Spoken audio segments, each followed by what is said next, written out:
2 ఏళ్ళు అయింది ప్రభుత్వం వచ్చి, 2 ఏళ్లలో ఉద్యోగులు చేసిన ఒక్క మేలు నేను సవాల్ చేస్తున్నా ప్రభుత్వాన్ని కానీ, ఆ పచ్చ జర్నలిస్టులు కానీ, ఆ పచ్చ మీడియా కొందరు నా మీద పని కట్టుకుని వార్తలు రాసిన వాళ్ళని కానీ చెప్తున్నా, ఈ 2 ఏళ్లలో ప్రభుత్వం ఉద్యోగులకు చేసిన మేలేంటి?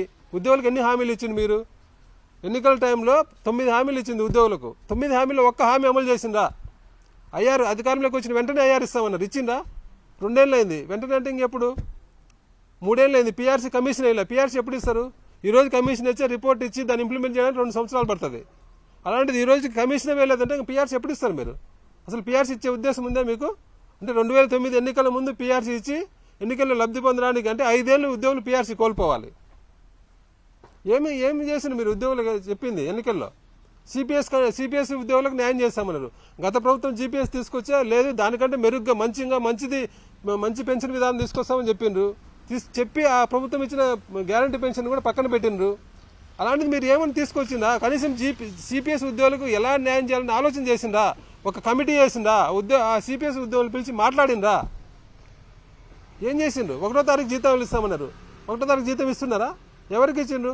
నిన్న నాకు సెక్రటరీలో కనపడి కాంట్రాక్ట్ ఎంప్లాయీస్ ఎందుకు వచ్చిందంటే మాకు 2 ఏళ్ల నుంచి జీతం రాలేదన్నారు.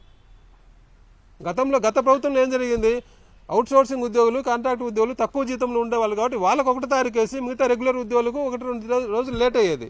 కానీ ఇప్పుడు ఏమవుతుంది? రెగ్యులర్ ఉద్యోగులకు 1వ తారీఖు 2వ తారీఖు పడితే కాంట్రాక్ట్ అవుట్ సోర్సింగ్ ఉద్యోగులకు 10-10వ తారీఖు పడుతుంది.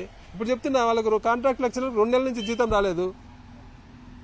వాళ్ళు 1వ తారీఖు జీతం ఇస్తున్నారా మీరు? పెన్షన్లో ఒక కార్పొరేషన్ ఏర్పాటు చేస్తామని చెప్పిండ్రు, ఏర్పాటు చేసిందా? ఆశా వర్కర్లకు జీతాలు పెంచుతామన్నారు, పెంచిందా? అంగన్వాడీలకు జీతాలు పెంచుతామన్నారు, పెంచిందా? అవుట్ సోర్సింగ్ వాళ్ళకి జీతాలు ప్రభుత్వ పథకాలు అమలు చేస్తామన్నారు, అమలు చేసిందా? ఏం చేసిండు మీరు? సచివాలయ ఉద్యోగులు నోషన్ ఇంక్రిమెంట్లు ప్రమోషన్లు అడుగుతున్నారు, వాళ్ళకేమైనా ఇచ్చిందా? సర్వశిక్ష ఉద్యోగులకు, సమగ్ర శిక్ష ఉద్యోగులకు శాలరీస్ పెంచిందా? విఏరియాలకు శాలరీస్ పెంచిందా? ఏం చేసింది మీరు? 2 ఏళ్లలో ఏం చేయలేదు కాబట్టి ఉద్యోగులందరూ అసంతృప్తిగా ఉన్నారు. ఆ అసంతృప్తిని అణగదొక్కడానికి ఇలాంటి చర్యలు చేస్తున్నారు తప్ప ఉద్యోగులకు చేసిన మేలేంటి? అది ప్రశ్నించితే అది తప్ప? అంటే మీకు గవర్నమెంట్కి వ్యతిరేకంగా ఎవరు మాట్లాడకూడదా? గత ప్రభుత్వం మంచి చేసిందంటే అది తప్ప? నేను ఇప్పుడు చెప్తున్నా, ఈ ప్రభుత్వం కంటే గత ప్రభుత్వం 100 రెట్లు మేలు. గత ప్రభుత్వం చేసింది నేను ఛాలెంజ్ చేసి చెప్తున్నా. ఇది కాదని చెప్పి ఏ ఉద్యోగ సంఘ నాయకుడైనా ఎవరైనా వచ్చి మాట్లాడమనండి. గత ప్రభుత్వం 2019 ఎన్నికల్లో ఇచ్చిన మేనిఫెస్టోలో ఇచ్చిన ఉద్యోగులకు ఇచ్చిన హామీలన్నీ కేవలం 1 సంవత్సర కాలంలో 80% హామీలు అమలు చేసింది. ఆర్టీసీ ఉద్యోగులను ప్రభుత్వంలో విలీనం చేసింది. 3,600 కోట్లు ఖర్చు అయిన ప్రభుత్వంలో విలీనం చేసింది. ఆశా వర్కర్లకు జీతాలు పెంచింది. అధికారంలోకి వచ్చిన ఫస్ట్ క్యాబినెట్లోనే 27% ఐఆర్ అప్రూవ్ చేసి 2019 జూలై 1 నుంచి ఉద్యోగులకు ఐఆర్ ఇచ్చింది. 2,36,000 ఉద్యోగాలు ఇచ్చి గ్రామ వార్డు సచివాలయ వ్యవస్థను తీసుకొచ్చింది. కరోనా వంటి ఇబ్బందికర పరిస్థితులు, కరోనా సంక్షోభం వచ్చి ప్రభుత్వం ఆర్థికంగా ఇబ్బంది పడినా కూడా 23% ఫిట్మెంట్ ఇచ్చి ఐఆర్ ఇంప్లిమెంట్ చేసింది. అప్పుడు ఏం చెప్పిండ్రు? ఇదే ముఖ్యమంత్రి గారు, ఇదే ఆర్థిక మంత్రులు వీళ్ళంతా ఏం మాట్లాడారు? ఈ పచ్చకామెలు జర్నలిస్టులు అందరూ ఏం మాట్లాడారు? రివర్స్ పీఆర్సీ ఇచ్చిండు, ఇది రివర్స్ ప్రభుత్వం, రివర్స్ పీఆర్సీ ఇచ్చి ఉద్యోగులకు అన్యాయం చేసిందని అన్నారు. నేను ఒకటి అడుగుతున్నా ఉద్యోగులందరినీ, ఇప్పుడు ఈ సందర్భంగా ఉద్యోగులందరూ మీ మనస్సాక్షిని ఆలోచించండి. కరోనా సంక్షోభంలో ఈ ప్రభుత్వం, ఈ ముఖ్యమంత్రి గారు, ఈ ప్రభుత్వం ఉంటే అసలు పీఆర్సీ ఇచ్చిండే వాళ్ళ? గత ముఖ్యమంత్రి గారు 23% ఫిట్మెంట్ పీఆర్సీ ఇచ్చింది. అదే ఈ ప్రభుత్వం ఉంటే పీఆర్సీ ఇచ్చిండే వాళ్ళ? మనకు పీఆర్సీ ఇవ్వకపోగా మన జేబులో నుంచి, కరోనా ఇబ్బంది ఉందని మన జేబులో నుంచి 1 రోజు 2 రోజులు శాలరీస్ గతంలో చూసినా మనం, రాజధాని హుండీ పెట్టి మన ఎంప్లాయీస్ శాలరీ 1 రోజు 2 రోజులు వసూలు చేసిండు. హుద్దూదు వచ్చినప్పుడు 1 రోజు జీతం వసూలు చేసిండు. అట్లా కరోనా టైంలో కూడా కరోనా హుండీ అని ఒకటి పెట్టి మన జీతం లాగేవాళ్ళు తప్ప కరోనా టైంలో మనకు పీఆర్సీ ఇచ్చిండేవాడా ఈ ముఖ్యమంత్రి ఉంటే? అప్పుడు మీడియా వాళ్ళు కూడా ఏం మాట్లాడేవాళ్ళు? రాష్ట్రం అంతా ఇబ్బంది పోతుంటే వీళ్ళకి పీఆర్సీలు కావాలా, ఐఆర్లు కావాలా ఈ టైంలోని ఈ పచ్చ జర్నలిస్టులు, పచ్చ మీడియా వాళ్ళు కూడా మన మీద, ఉద్యోగుల మీద ఎదురుదాడి చేసేవాళ్ళు. మనం ఒకవేళ ఐఆర్ కానీ పీఆర్సీ అలాంటివి ఏమైనా అడిగింటే, ఈ ప్రభుత్వం ఆ టైంలో ఉండి మనం అలాంటివి అడిగింటే మనం అడగకుండా మన మీద ఎదురుదాడి చేసి మన నోరు నొక్కేవాళ్ళు. అది వాస్తవం కాదా? అంత అన్యాయంగా ఈ ప్రభుత్వం చేసేది అప్పుడు. అలాంటిది అప్పుడు ఆ ముఖ్యమంత్రి గారు కాబట్టి ఆయన ఇచ్చిన మాట ప్రకారం ఐఆర్ ఇచ్చిండు, ఇచ్చిన మాట 23% ఫిట్మెంట్తో పీఆర్సీ అమలు చేసిండు. అది చేసిన ఆ గవర్నమెంట్ ఇంకా చాలా చేసిండు. వేలాది టీచర్లకు ప్రమోషన్లు ఇచ్చిండ్రు. ఒక్కొక్క కొత్త పోస్టు ఎంఈఓలో గొడవలు ఉంటే ప్రమోషన్లు ఆగిపోతే మండలానికి ఒక ఎంఈఓ కొత్త పోస్ట్ క్రియేట్ చేసి ఎంఈఓ ప్రమోషన్లు ఇచ్చిండ్రు, అలాగే ఎంపీడీ వాళ్ళకి 25,000 నుంచి ప్రమోషన్ లేకుంటే వాళ్ళకి కొత్త పోస్టులు క్రియేట్ చేసి ప్రమోషన్లు ఇచ్చిండ్రు. సర్వే ఎంప్లాయీస్కు 20,000 నుంచి ప్రమోషన్లు రావడం లేదని వాళ్ళకు పోస్టులు క్రియేట్ చేసి ప్రమోషన్లు ఇచ్చిండ్రు. ఇలా ఎన్నో చాలా చేసిండ్రు. మహిళలకు చైల్డ్ కేర్ లీవ్ 2 నెలల నుంచి 6 నెలలకు పెంచిండ్రు. మహిళలు ఇబ్బంది పడతారు, వాళ్ళకి స్పెషల్ ఆరోగ్య సమస్యలు ఉంటాయని చెప్పి సంవత్సరానికి ఒక 5 స్పెషల్ క్యాజువల్ లీవ్స్ ఇచ్చిండ్రు. డిపార్ట్మెంట్ ఎగ్జామ్స్లో కూడా గత ప్రభుత్వం అంటే ఇప్పుడున్న ప్రభుత్వం 2014-19 మధ్య ఉద్యోగులను ఇబ్బంది పెట్టాలని ఉద్యోగులు డిపార్ట్మెంట్ పరీక్షలు పాస్ కాకూడదు, వాళ్ళను పాస్ తగ్గించాలి, వాళ్ళకి ప్రమోషన్లు ఇంక్రిమెంట్ రాకుండా అడ్డుకోవాలని చెప్పి డిపార్ట్మెంట్ పరీక్షల్లో కూడా నెగిటివ్ మార్క్ సిస్టమ్ తీసుకొచ్చే దాన్ని గత ప్రభుత్వం గత ముఖ్యమంత్రి గారు తీసేసిండ్రు. ఇలా ఉద్యోగులకు మేలు చేసే పనులు ఎన్నో చేసిండ్రు. మీరేం చేసిండ్రు చెప్పండి? ఈ 2 నెలల్లో మీరు ఉద్యోగులకు ఇది చేసినామని చెప్పండి. మీరు ఏం చేయకుండా గత ప్రభుత్వం చేసింది మంచి అంటే నేను నా మీద పార్టీ ముద్రేసి పార్టీ వాడని చెప్పి ప్రచారం చేసి ఇలాంటి నిర్ణయం తీసుకుంటారా? అంటే ఉద్యోగులు ప్రశ్నించకూడదు మిమ్మల్ని అని చెప్పి మీరు ఇష్టం వచ్చినట్టు చేస్తారా?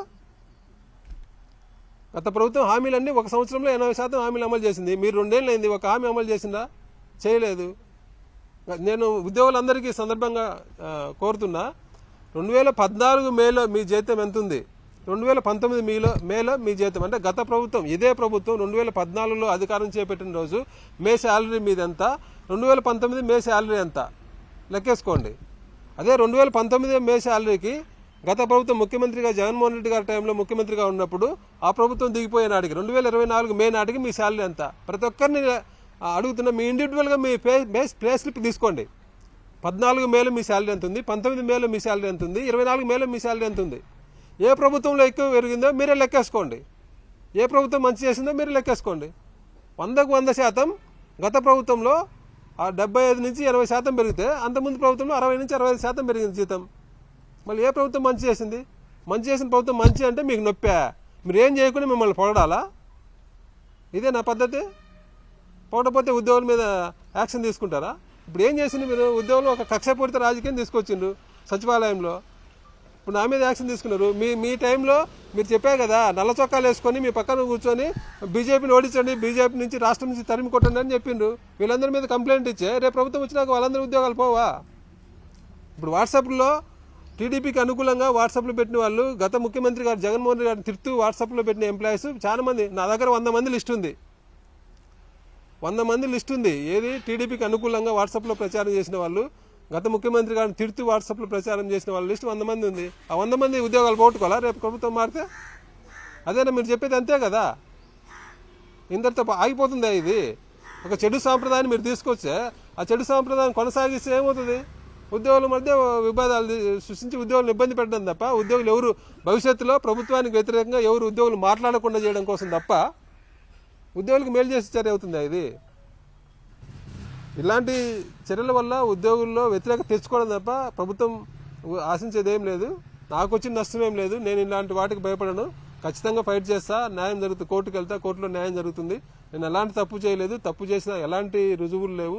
రుజువులుండే చాలా 100 కేసులు చెప్పిన. రుజువులుండే వాళ్ళ మీద గత ప్రభుత్వాలు ఇది ఇలాంటి పట్టించుకోకూడదని చెప్పి వదిలేసింది. అలాంటిది ఏం రుజువు లేకుండా ఒక కక్షపూరితంగా నా మీద ముఖ్యమంత్రి గారికి అంటే కొన్ని మీడియా ఛానళ్ళు నన్ను ఎందుకు ఒక శత్రువులాగా, ఈ ముఖ్యమంత్రి గారు కూడా ఎందుకు అంటే 2017 ఎలక్షన్లో కూడా నేను పోటీ చేస్తే నన్ను ఓడించడానికి నన్ను ఇంటికి పిలిచి బెదిరించి నువ్వు పోటీ చేయొద్దని చెప్పి, అప్పుడు గెలవాల్సిన వాడిని ఆయన ఇన్వాల్వ్ అయ్యి ఆ ఎలక్షన్లో నన్ను ఓడగొట్టిండు. ఎందుకు మళ్ళీ నా మీద వ్యక్తిగతంగా కక్షంతో తెలియడం లేదు. ఖచ్చితంగా ఇలాంటివి అయితే నేను కోర్టులో నాకు న్యాయం జరుగుతుందని చెప్పి ఆశిస్తున్నా. కొన్ని మీడియా ఛానళ్ళు కూడా ఇష్టం వచ్చినట్టు నా మీద, నేను గత ప్రభుత్వంలో జగన్ బంటు అని నేను అనలేదు. ఆ మాట ఆ పత్రికలు రాస్తే జగన్ బంటు ఎలా గెలిచిండు, నేను సెక్రటరీ ఎంప్లాయీస్ నాకు ఓట్లేసి గెలిపించే జగన్ బంటు ఎలా గెలిచిందని చెప్పి వాళ్ళే రాసిండ్రు. సరే మీరు బంటు అంటే అనుకోండి, నేను గవర్నమెంట్ ఎంప్లాయీని, గవర్నమెంట్కి హెడ్ ఆ రోజు ముఖ్యమంత్రి గారు కాబట్టి మీరు అంటే అనుకోండి. నేనన్నా వాళ్ళంటే అన్నా తప్ప నేను జగన్ బంటు అన్నా నేనే ఒప్పుకున్నానని రాయడం. స్థానిక ఎన్నికల్లో కరోనా సమయంలో ఇబ్బంది ఉంది, కరోనా వల్ల ఉద్యోగులు ప్రాణాలు కోల్పోయే పరిస్థితి ఉంది కాబట్టి లోకల్ బాడీ ఎలక్షన్లు చాలాసార్లు డిలే అయినాయి, చాలాసార్లు పోస్ట్ పోన్ అయినాయి. ఇప్పుడు ఇబ్బంది ఉంది కాబట్టి ఉద్యోగులకు పోస్ట్ పోన్ చేయని అడిగితే అప్పుడు మేము ప్రభుత్వ తొత్తులు అని చెప్పి మీరు అన్నారు. ఇప్పుడు ఏమైంది? ఇప్పుడు లోకల్ బాడీకి టైం అయిపోలేదా? ఎలక్షన్ పెట్టిందా? ఇప్పుడు కరోనా ఇబ్బంది ఉందా? ఇప్పుడు ఎంప్లాయీస్ రెడీగా ఉన్నారు ఎలక్షన్లు పాల్గొనడానికి. మళ్ళీ ఎందుకు ఎలక్షన్ పెట్టడంలా? ఇప్పుడేం కొంప మునగలేదా? అప్పుడు ఆ రోజు ఇబ్బంది ఉంది, ఎంప్లాయీస్ అది కరోనా వంటి ఇబ్బందులో ఉద్యోగులు ప్రాణాలు పోతున్నాయి, పబ్లిక్ కూడా ఇబ్బంది, పబ్లిక్ కూడా ప్రాణాలు కోల్పోతారు ఎలక్షన్ జరిగితే ఆ టైంలో అని చెప్పి పోస్ట్ పోన్ చేయండి అంటే యాగ్ చేసి మమ్మల్ని మీద పార్టీ ముద్ర వేసిండ్రు. ఇప్పుడు ఏం లేదు, ఎందుకు పెట్టాము మళ్ళీ లోకల్ బాడీ ఎలక్షన్లు? మీకు నచ్చితే మీ ఇష్టం వచ్చిన ఏమైనా చేయొచ్చు, మాకు ఇబ్బంది అవుతుంది, మా ప్రాణాలు పోతాయంటే మీరు మా మీద ముద్రేసి మమ్మల్ని పార్టీ ముద్రేసి మమ్మల్ని బదనాం చేస్తారా? ఇలాంటివన్నీ ఎక్కువ రోజులు నడవవు. ఖచ్చితంగా కోర్టుకు వెళ్తాం, కోర్టులో నాకు న్యాయం జరుగుతుందని ఆశిస్తున్నా. ఇప్పుడైనా ప్రభుత్వం ఇది చేసిన తప్పును తెలుసుకొని వెనక్కి తీసుకోవాలి. నేను సిఎస్ గారికి కూడా ఒక రిప్రజెంటేషన్ ఇచ్చా, దీని మీద పునరాలోచన చేయాలని చెప్పి. దాని నుంచి ఎలాంటి స్పందన లేకపోతే ఖచ్చితంగా కోర్టును ఆశ్రయించి కోర్టులో నాకు న్యాయం జరుగుతుందని ఆశిస్తున్నా. ప్రభుత్వం మీద అయితే ఖచ్చితంగా ఇలాంటి చర్యలకు భయపడతామని అనుకోవద్దు. ఇలాంటి జరిగినప్పుడు ఇంకా కొద్దిగా ఫ్రీగా ఇంకా గట్టిగా మాట్లాడగలను ఇలాంటి టైంలో. కాబట్టి నాకు ఉద్యోగం ఉండే లేకపోయినా నేను ఎంప్లాయీస్ తరఫున ఎప్పటికీ ఫైట్ చేస్తూనే ఉంటాను, ఎంప్లాయీస్ వాయిస్ని వినిపిస్తూనే ఉంటాను. Thank you very much.